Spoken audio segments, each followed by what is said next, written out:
ازمایش او مکافات عمل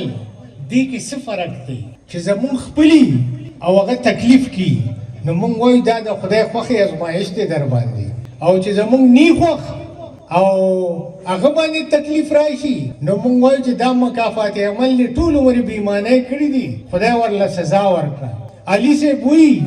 وی ازمایش هغه دی او د خدای خوښي هغه ده د کم تکلیف د کم مرض په نتیجه کې چې ته خدای پاک ته نږدې شوې نو دا ازمایش و دا د خدای مینه وه ته ځان ته رانږدې کړې او د کمې تکلیف او د بیماری په نتیجه کې چې ته د خدای نه لرې شوې ستا د خدای نه امید ختم شو د خدای نه د ځان بیرته کو نو دا مکافات عمل دي د خدای نه وي خوښ ما د یو عالم نه تپوس وکړو مونږ 80 کاله ژوند دي 80 کاله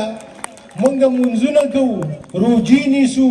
زکاتونه ورکوو خو مونږ ته دا پته ونه لګېږي چې دا قبلېږي مو که نه د دې به مونږ ته څنګه پته لګي هغه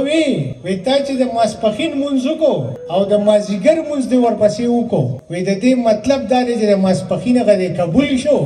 ځکه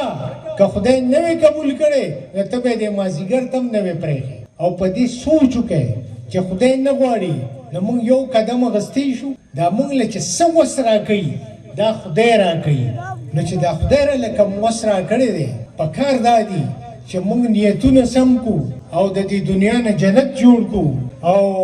د اجمل بابا په دې شعر به درنه اجازت والمه چې ورته زړګوټي د سیپۍ په شانتې سپین پکار دي ورته زړګوټي د